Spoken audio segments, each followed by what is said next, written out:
This is the Beyond the Prophy podcast, the podcast that empowers you and inspires you to seek career excellence while pursuing your passion.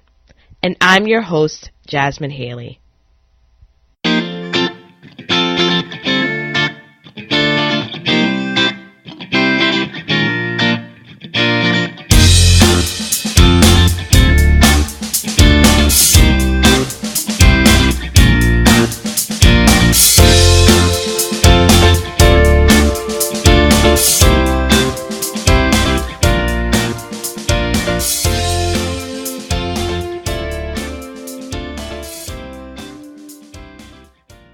Welcome to the Beyond the Prophy podcast. I have so much excitement and nervousness with the guest that I have today. I can't really express how excited I am, but also nervous, and we'll kind of explore why I'm a little nervous. But Dr. Shakila Angadi is my guest today, and I was introduced to her from the Nifty Thrifty Dentist forum, Facebook forum. I was added to that by Dr. Glenn Vo, and she posted a link to this Facebook forum that I often get weekly encouragement from. And it's normally centered around, it is centered around emotional intelligence, and I feel that it's absolutely necessary in our profession. So I would love to welcome our very first dentist and our very first emotional intelligence guest, Dr. Shakila Angadi. Welcome. Hi, Jasmin. Thank you for having me. I am honored to be the very first dentist, hopefully not the last, but I am very honored to be here. Thank you for having me. Well, thank you. I really, really can't thank you enough for being on here. I'm actually really looking forward to this conversation because this is absolutely necessary. I feel that we don't talk about it enough. And it's something that I've found in my personal journey that was necessary for me to kind of get out of that hole that I was in professionally. Mm-hmm. So Agreed. I want to talk a little bit about how your introduction into dentistry, and then lead the listeners into why you've kind of ventured into this field of emotional intelligence. Absolutely. So, I'll give you the short version because I know there is a limit to how much I can talk. And once you get me going, as you can tell, I'll keep going. I've been in practice for a little over 10 years. I was an associate first, worked with a family friend, and found myself in a situation where when I was pregnant with my son, I really was focusing on trying to do the best that I could career-wise as a young dentist, not knowing anything about business, not knowing anything about HR management, not knowing anything about working with, hygiene and all the auxiliary dental staff there is, into getting the opportunity to buy my own practice. So I did, and I jumped into it. And, as most young dentists, and I would say other dental professionals feel when they first start going into the field, it's very optimistic about the things you can do and the people you can help and the amazing difference that we can make, right? Mm-hmm. With all of our patients. And that was kind of my intention when I bought the practice. But unfortunately, that practice acquisition didn't quite go as smooth as I had anticipated. So I did end up hitting some road bumps. I did end up taking on a lot more than I had thought. Let's go there. Mm-hmm. And it took me to a very dark place. It took me to a very dark place literally within a few months of buying that practice. It was a place of loneliness, depression, missing time with my son because mentally I was just questioning what I was doing with my life, where I was going. Am I even good at dentistry? Am I good at being a mom or a wife? I'm sure all of it was kind of related in there, but I think that as a mom and a career professional, I think it was one of those moments where you just go, what am I doing? And I think we've all had those moments, but for me, it took me to a place where I couldn't get out of that funk. Mm-hmm. And what ended up happening is the best thing that happened, because looking back at it right now, I really do think it was the best thing that has ever happened to me. I had to hit rock bottom, and I did. Mm-hmm. And I started getting sick and tired of being sick and tired. I was at the point where I'm going, well, if there isn't a purpose for me, then either I need to find it or I just need to exit left altogether. And that's where I was. So I started, I guess, being brave, as my son would call it, when he goes into the dark. So in this case, it was going into my darkness, and being brave and starting to ask and open up conversation with other dental professionals that seem to be more at ease with the balance of their life, especially working moms, of all professions, but, in my case, dentists, and started going to these conferences, and not so much for the CE, which is how I was focused for the first, 7 years of practice, but more of how are you finding the balance? What are you doing to find happiness? And I started kind of noting that the people that I would gravitate to for these questions all had something very similar as far as what their outlook on life was, which was pretty phenomenal for me to kind of see how that was going. So it opened up this whole door of hope for me that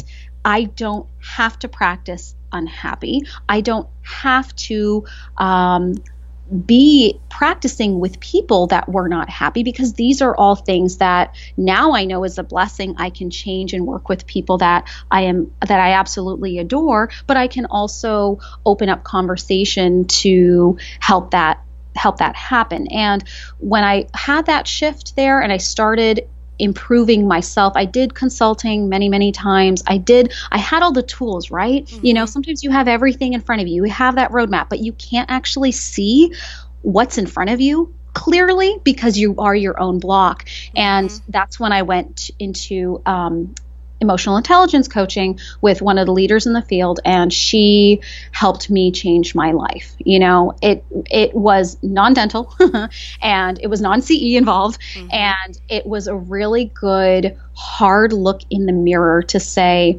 what exactly do you want in life? What's holding you back? What fears do you have? I mean, we dug so deep to the point where for the first time in my life, I would say a few months later, I actually came to work and enjoyed it.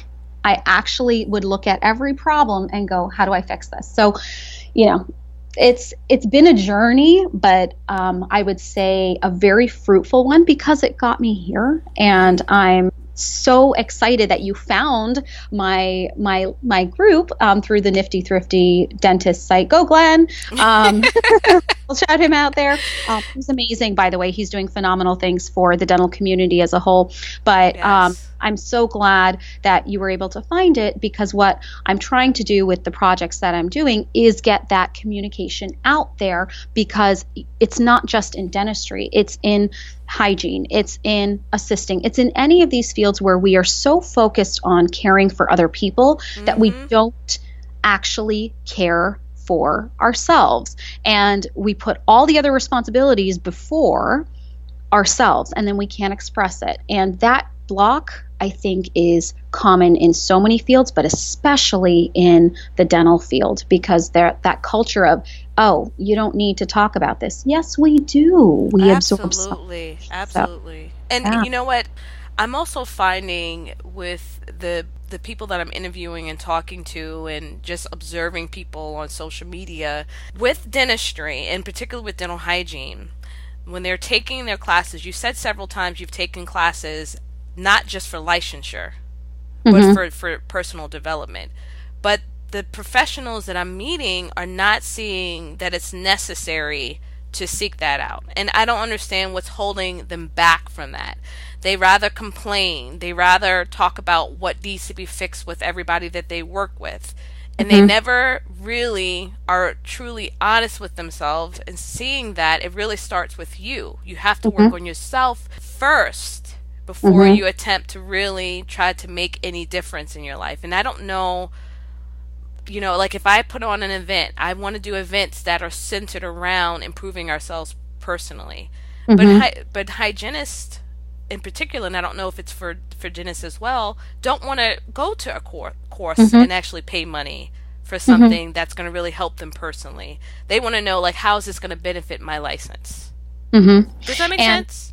And it's interesting, and I agree with you, first of all, that it is the same. It's no different whether it's hygiene or dentist, where they think, okay, I'm doing CE. What am I getting in return that's going to further my career? Is it going to get me a raise? Is it going to get me X, Y, and Z? What people don't realize is being more aware of their emotional state, and more importantly, once you figure out your own emotional state, you are able to then have outer emotional awareness, the social intelligence.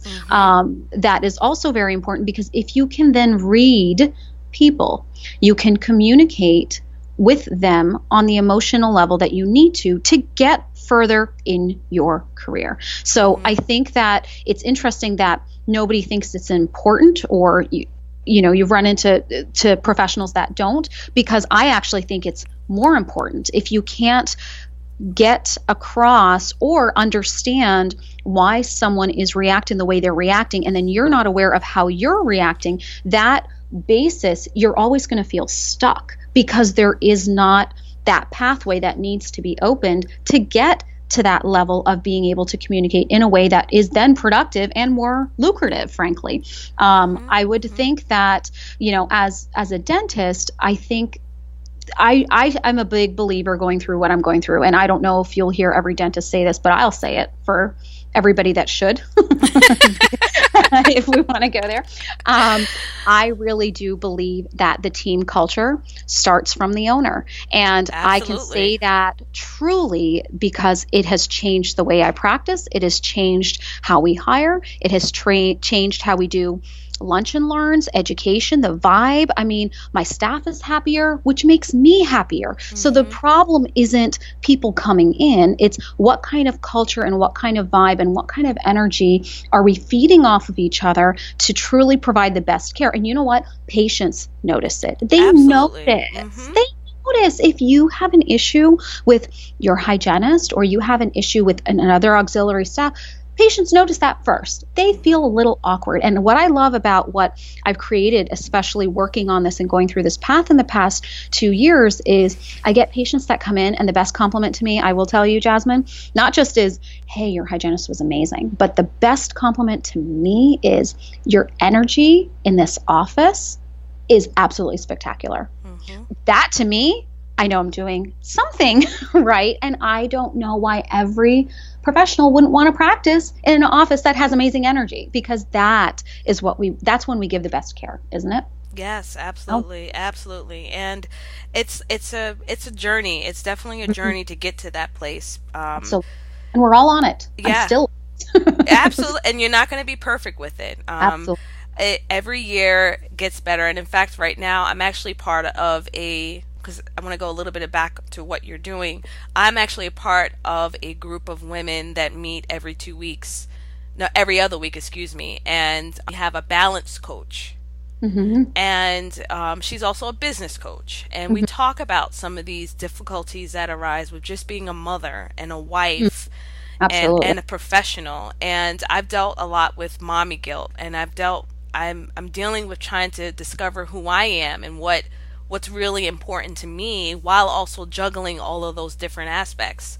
And balance is necessary, and we often forget about that because there's so much pressure, I think, in just dentistry as a whole to be the best, and not really about the quality of life that you're having. It's all about producing results, whether it's having the most as far as dental hygiene, and it comes to our careers. For me in particular as a speaker, having as many speaking events as possible, and to be on social media constantly, and to be engaging with people all the time, and to be putting out the most information that you can. And then within all that pressure, my family's suffering. And I don't know if that's the same for everyone. That's just for me personally. But I've had to set some huge boundaries that I'm still continuing to build up, because the balance is necessary to have that true happiness that you want. You said some really, really good things in there. And first of all, really give yourself a pat on the back for being that self-aware, because that's where I think it starts for everybody, knowing that there is some guilt in there. You said some really good emotions in there as far as feeling that guilt, feeling that need to have balance. I think even more than balance, it's acceptance. We seem to fight a lot for these expectations that things should be balanced, things should be easy, things should be, you didn't say easy, but I said that. A lot of professionals that I'm running into, I find that they want everything to be this even keel, home life, mommy guilt, work life, career-wise, and then their own personal. But if it is truly a balance and it's truly a triangle, where do we always take from first? We seem to always take from the self portion of that triangle. If we were to call that a triangle, work, home, and self, that's where we take from first. But that is actually true. What fuels into the home or relationships, with then fuels into the work. And that's actually one of the projects that I'm working on to make that connection. And I've found that is where most people take from when the other two get hard, when the home life gets hard, the relationship status, not just home, but any relationships that we have. If we're taking work and home as being the priority and we don't put that emphasis on the self, then the other two end up not being as strong as we fully capable can be. And that is a difficult realization to make, because a lot of us moms, myself included, feel really guilty putting ourselves first. We want to put family and we want to put work and we want to provide and we want to take care. And we are such nurturers trying to do all of this. But we ourselves, when we feel burned out, when we are sitting at the end of the day and we're going, oh gosh, I need that glass of wine because I don't know how I'm going to make it through another day. What we're really saying and what we're really feeling is, I feel empty. My tank is full, or my tank is empty, and we need to be thinking about how to keep that tank filled. But with the acceptance, sometimes we can't do everything. And I think dental professionals in general, hygienists, dentists, any of us who are trained to look at millimeters, perfectionists, we are high achievers. We are trained to be down to the 0.5 millimeter. I mean, that is how we are technically trained. So we are this expectation of everything being perfect in our career. I agree with you, it does trickle down to what we do for ourselves, for our home, where everything needs to be perfect. So part of what I have figured out, and what I hope, many others do, is it's not so much a balance. I think for me, the word balance implies that everything is even keeled. And I don't think that life necessarily always works in a, triad like that. Sometimes it's going to be a little bit more home-based. Sometimes it's going to be more work-based. I hope that most of us, after this conversation, will put a little more emphasis to our self-based, but I think it's accepting that there will be ebbs and flows between all three of those relationships. And sometimes we cannot do all of it perfectly. Yes.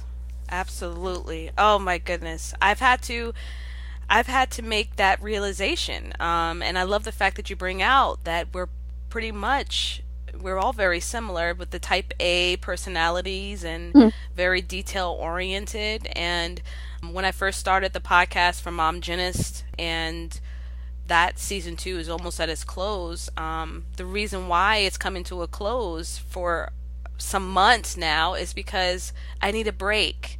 And it's okay to say you need a break. It's okay to say only on these certain days will I accept conference calls. For me in particular, my journey, I put so much pressure to deliver on something that really could wait. Some things could wait, and it's hard prioritizing if you're not really looking at everything and really thinking, does this really matter at this point? I found that that's very difficult when you're first starting off and trying to be, aware of, what decisions you're making in your life. Absolutely. And that is so true, because with with knowing that you can't do more than what you can do, putting those boundaries out there, but then even having the self-realization to say, if I do too much, I am going to take away from myself. I mean, that level of expectation, it's all self-imposed. And we don't like to admit that. Dentists in general have a tough time admitting that. And then I'm sure in the hygiene world, it's the same, where we put these expectations on ourselves. That's part of it. Nobody is putting those expectations on us. We are doing it to ourselves. And that is okay. Listen, I'll be the first one to say, I put way too many expectations. I was riddled in fear of failure. We are just having all these emotional blocks because we are thinking we can be something that we aren't, or we're trying to control things that we can't, or, we're trying to achieve things that are just going to take time, but our expectation is that it was going to happen yesterday.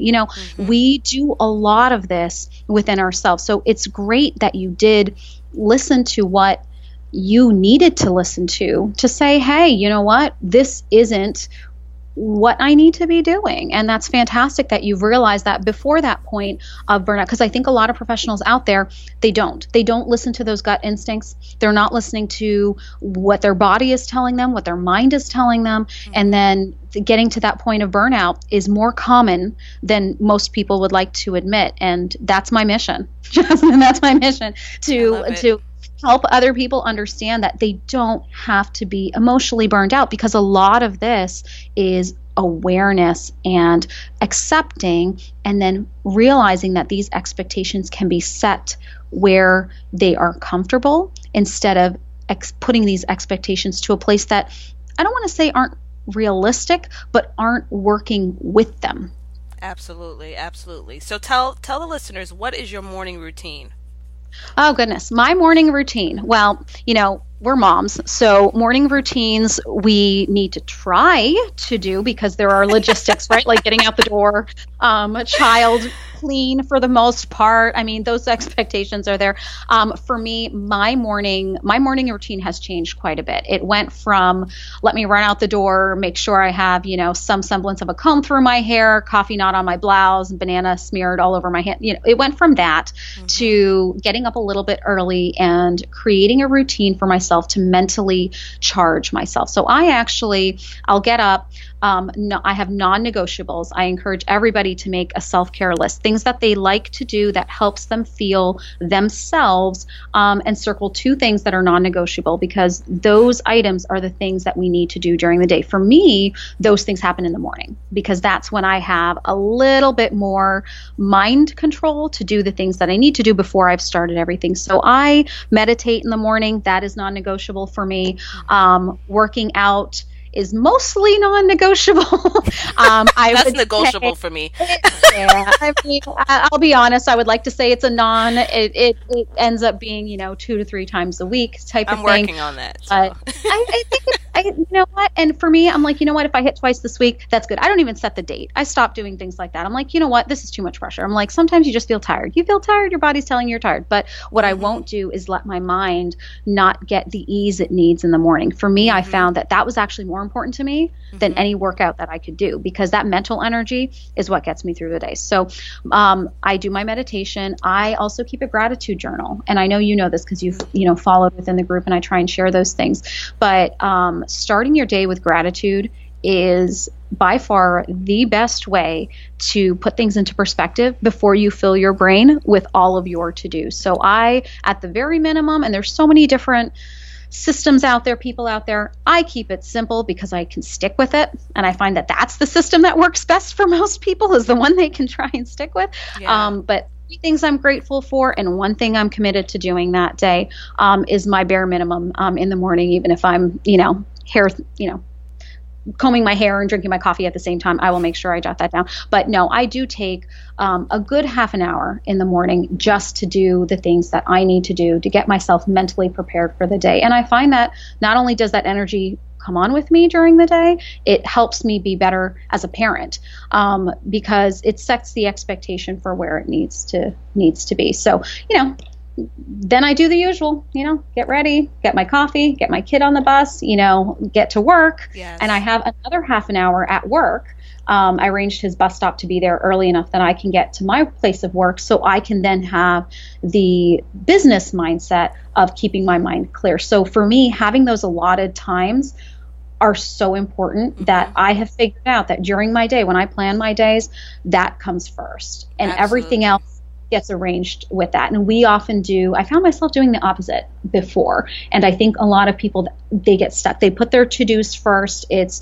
go grocery shopping, do X, Y, and Z for the home, or make sure I'm doing X, Y, and Z for the work. But they're not always carving even 10 minutes, half an hour, of their day for themselves. I know I said that twice, but I meant it twice. For themselves, it is so important. So yeah. And I have found I like to listen to Brendan Burchard a lot. I listen to a lot of his stuff, and I've read 2 of his books. But one of the things that he mentions is that sometimes when we have that to-do list, we'll have it back to back to back to back. I have to do this, and take no mental break at all as you move from task to task. And he says one of his recommendations is, once you've completed a task, go for a walk, clear your mind, do something to kind of give you a little bit of mental space. Absolutely. And then it'll give you an opportunity to feel more accomplished as well. Absolutely. And when there's a quick awareness exercise, if anybody, I didn't mean to cut you. I just wanted to make sure I didn't forget to mention it, that anybody can do if you've had a rough morning and you do get a lunch break. Obviously, I agree with the being outside thing, 110%, really. But what I found is even taking it a little bit further, Jasmin, I'll find myself, especially when the weather's nice, but even if the weather's not, an awareness exercise that can be done in 3 minutes. So I literally will sit in my car, pull down my windows, and close my eyes for a good minute. You just want to focus on every sense but what you're seeing. So the way the wind feels, what you're hearing, if the sun is shining, you can feel that shining down on your face, and then open your eyes after about a minute and really observe. Just observe what you're seeing, observe what you're hearing, observe what you're feeling. I mean, that 5 minutes during your lunch hour, when you can get that in, will reset you, especially when you've had a stressful morning for whatever you're doing. Because yes, you can take a walk, and that's fantastic advice. I really do, because any change of scenery is great. But sometimes, it's just like driving. When you take a walk, I don't know, that's how it was for me. I'd take a walk and I'm still thinking about all the stuff I have to do. And I'm going, really? This was supposed to be relaxing. Why am I still thinking about that? That's true, though. Or you that's say, so true. I'm going to take a drive, and you're driving, and you're not really sure how you got from point A to point B, and you're thinking about the things you have to cook when you go home after you pick up your child, or, you're thinking about the deadline that you have to meet, or, the patient that said X, Y, and Z to you today, and you're going, well, I don't understand why she didn't get what I was trying to tell. It can keep going on, because from a biologic standpoint, and now I'm really appealing to the dental professionals, right, when I'm talking about science, your brain is meant to be a stress or fight response machine. Absolutely. It's a machine. If we understand that our mind is a machine and that is meant to protect us from harm, that is why it keeps going the way that it does. I'm a true believer of that. I love the book Solve for Happy.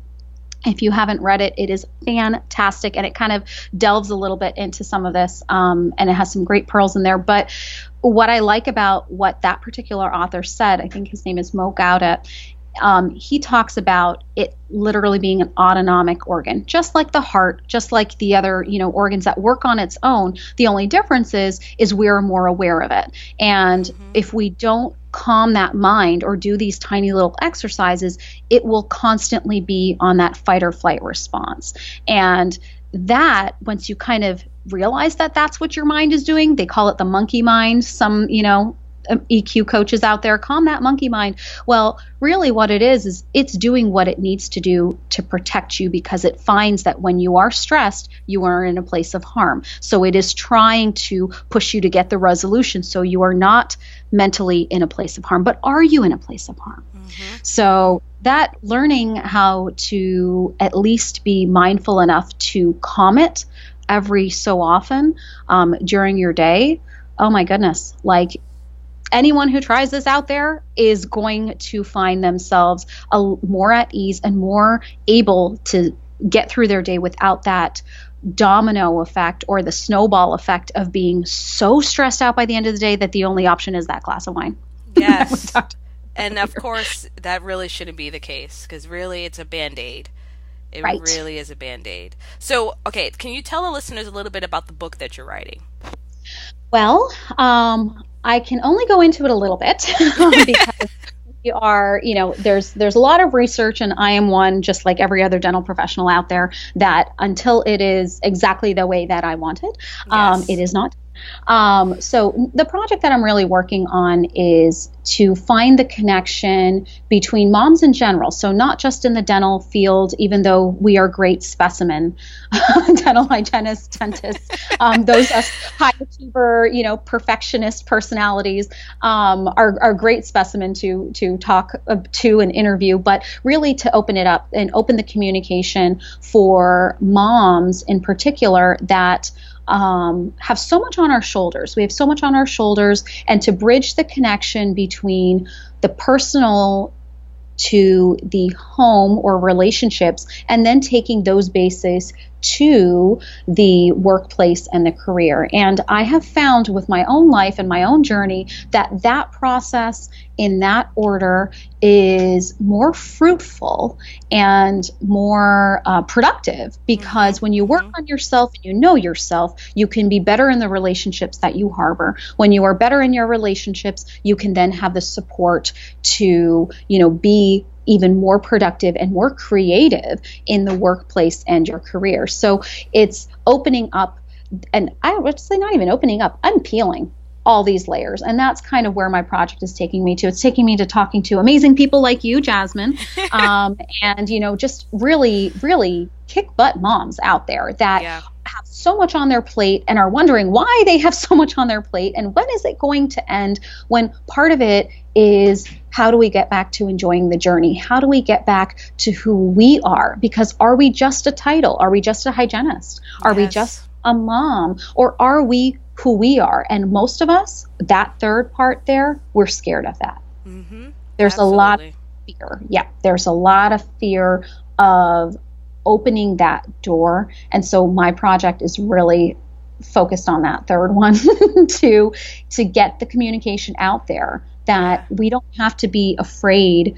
to fail. And if we are afraid to fail, what is truly holding that back? What is going on there that is so catastrophic when we do? I mean, mommy guilt is just that. And believe me, it doesn't go away. I think you end up, as you work on yourself, and I'm sure you have feeling this too, Jasmin, because it sounds like you're doing, similar things with this, but, it doesn't completely go away. You can accept that you can't control everything with your child or every aspect that they do, but it doesn't 100% go away, and that's okay. One of the things that I was telling a girlfriend of mine the other day is, when did it become unacceptable to feel? We tell ourselves, I shouldn't feel guilty. I have everything I could want. I need to, we're talking in a lot of prepositions that don't, or a lot of verbiage, I should say, that they don't exist. Exactly. So why are we fighting it? It's okay to feel guilty. It's okay to feel, oh my gosh, when my son got on the bus for kindergarten, I sat in my car for a good 45 minutes, bawling my eyes out.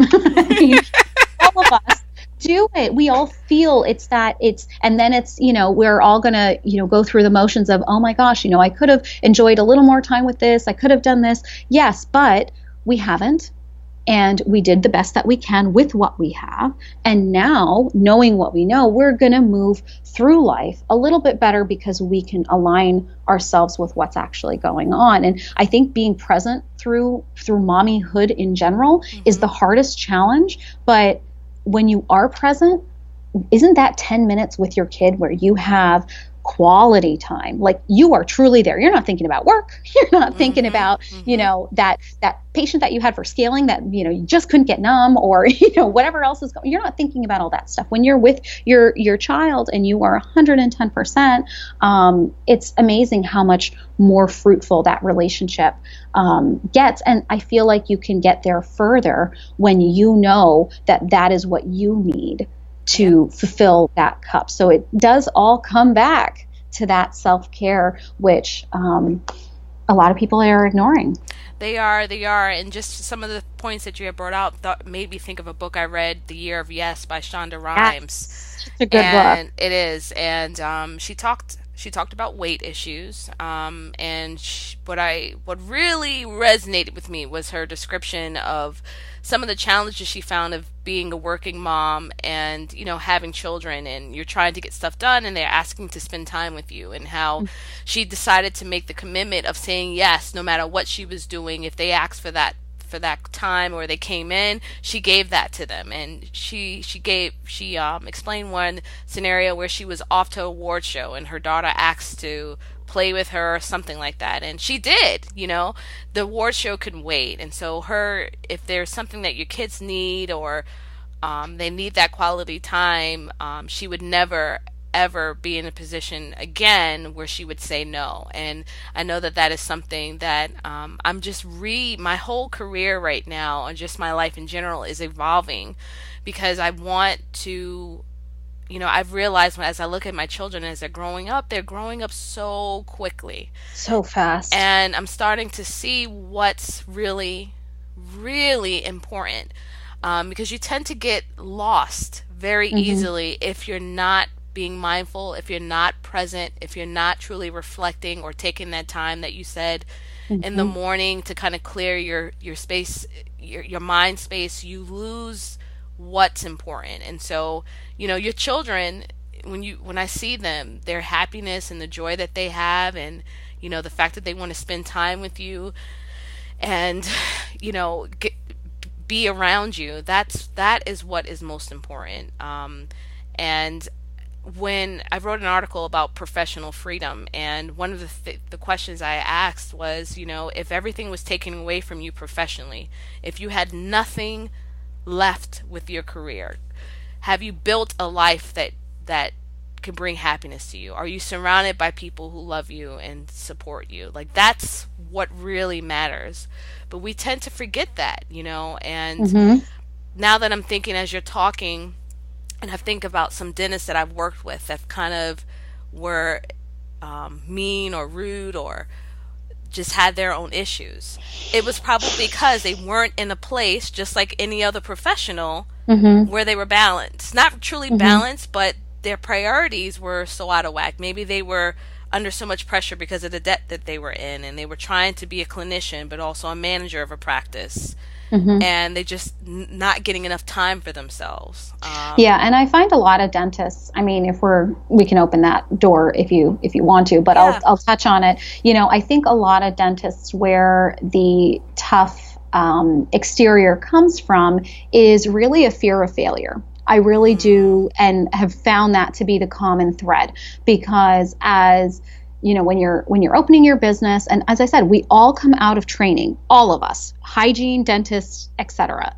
Everybody, we go into these fields because we want to do good, right? We want to help people. And then we realize in the real world that it's not as simple as it may have been thought of to begin with. And I feel like with a lot of dentists, they're not, their expectations are set in a different place than where they have accepted them to be. So they find that loss, that difference between where they think they should be and where they are, to be two different places. And then you add the layer of fear, where if I don't get this perfect, then this will happen. If this crown case doesn't become perfect, then this will happen. If I don't have a business that's going to be an whatever number dollar practice that I've done, I've hired all the right people, I've done all the coaching, all the consulting, all of everything. But if I don't get to this point, then I am a failure, or I am not succeeding, I am not successful. That pressure that is, again, self-imposed. It's all self-imposed. When they put that pressure on themselves, there's not even a place for them to be aware enough to say, I don't have to be miserable in the process of getting to that point. I'm not saying that you shouldn't have your goals to be successful, or your goals to hire the right people, or your goals to give good patient care, or be the perfectionist that we need to be in our field. But we got to cut ourselves some slack, because Right. when we keep ourselves that contained, then yes, it hurts my heart when I hear hygienists or any other dental provider that come to me and they say, oh my gosh, you know what? I hated, or I did not like to work with that dentist because of the way that I was spoken to, or the way I was, and I'm going, these people are collaterals. These people are collateral damage to a bigger problem that that person has within themselves.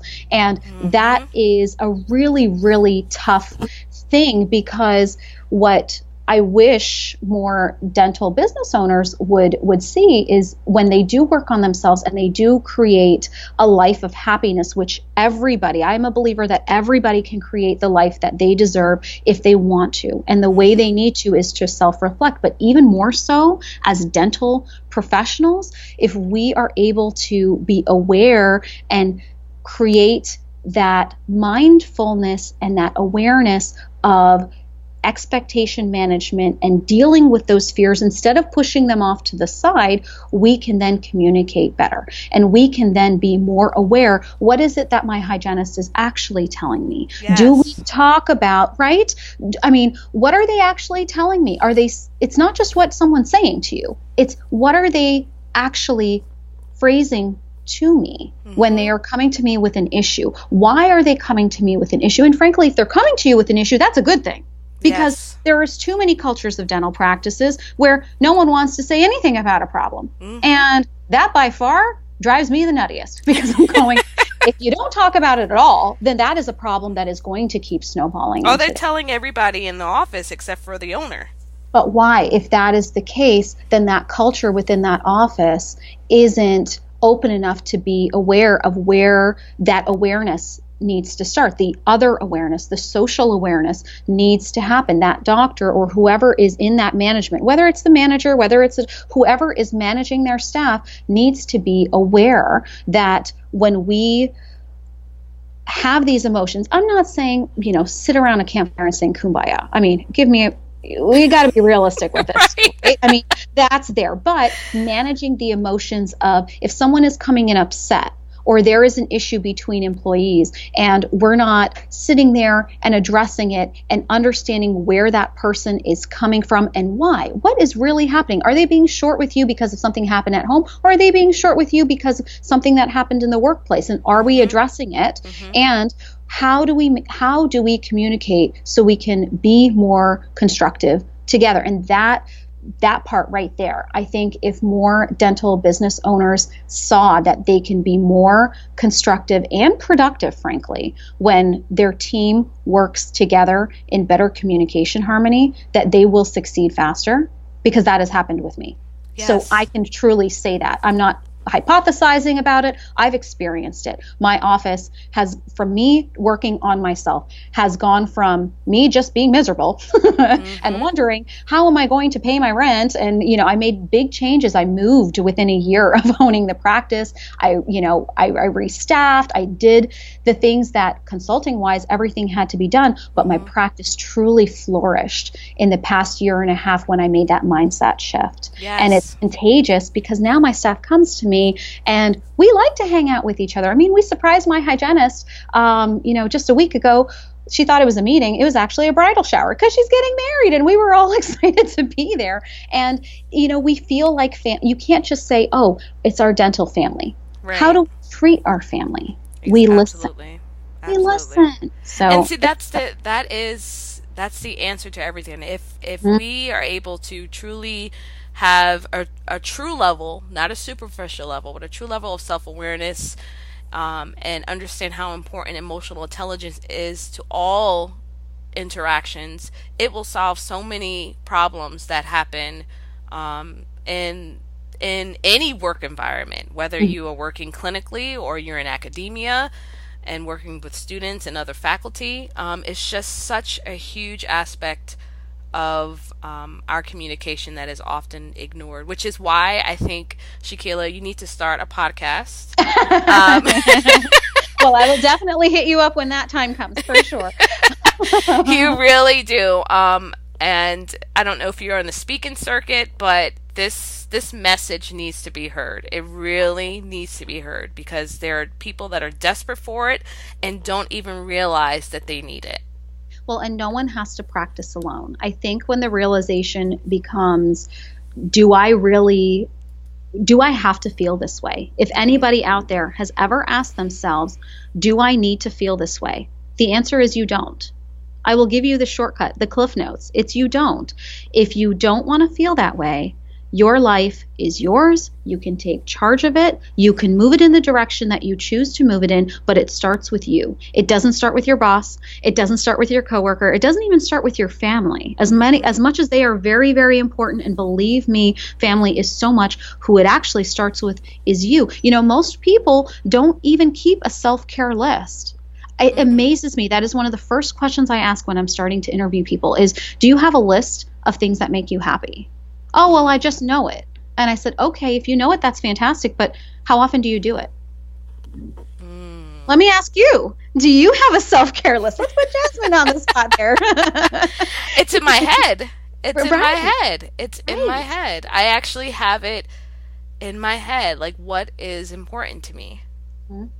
The only reminder that I have that I'm looking at me right now is something for my business to remind me to not go below that goal. And then I have a scripture that's in front of me. And it reads, may he grant you the desires of your heart and give success to all your plans. Psalms 20 verse 4. So that's what I'm looking at. But when you mention that self-care list is really important. In fact, I just want to mention, I have 2 more questions for you, but one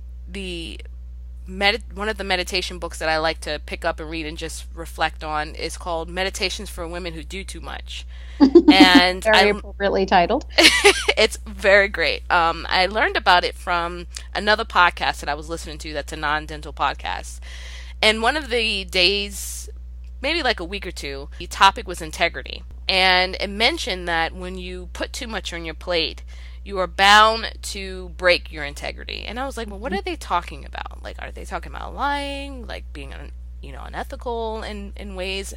But their integrity that they mentioned was just the promises that you make to your family were some of the things that were listed. What if you promise to do something for your kids and you don't hold true for that?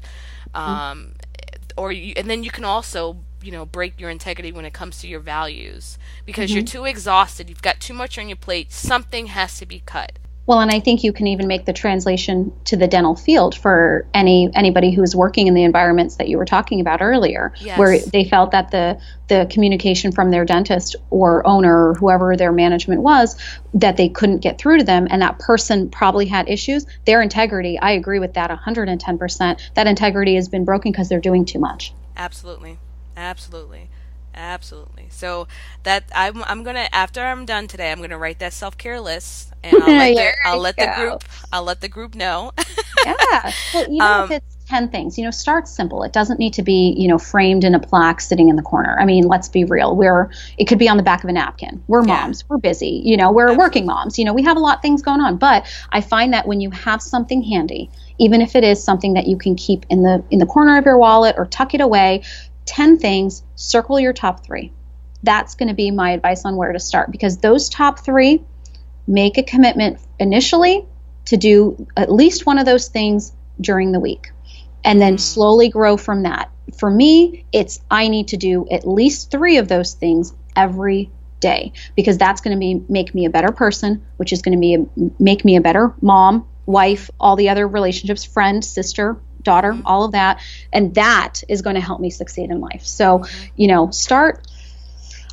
it's visualization. I'm a big one on that. I feel like what you see and what you put in front of you, your mind absorbs that. And I think it's going to be really great to do that. I mean, I'm proud of you for putting that out there, Jasmin, because I think it's going to be a good thing for you to see, and for everybody else who tries it out there. Yes. And if you do try it, listeners, let us know, how it's helped you in the coming weeks. Okay, so my last 2 questions for you. Yes. What was the last book you read? Okay. I'm actually finishing up Emotional Agility is what I'm reading. I'm actually wanting to finally start, because it's been sitting on the side, what is it? Braving Wilderness by Brene Brown. Yes. My list. Yep. I'm a little late to the game with that book, but I was trying to finish up my list, which is never going to be done. I should really get to that point. Like it's never going to be done. I keep adding books on. But yes, I'm finally getting to that book. But, it's kind of one of those things, I can't stop something halfway. So yes. I have to finish what I'm reading, kind of absorb it all, and then get to my next book. But that's a good question. All right. And what was the best career advice you've ever been given? Best career advice. Ooh. Best career advice. I would say when it was given to me, I didn't get it, but I think it was the best career advice. It was know your vision. I think that was the best career advice I got. And at the time that it was given to me, I didn't hear it in its full capacity because I thought I had a vision, but it really wasn't what it needed to be. Because I think once I was able to work on myself, I was able to see that business vision, that career vision a lot more clearer. But at that time, I think that was the best advice that I got. But I think it's one thing to get advice, and it's another thing to actually hear it.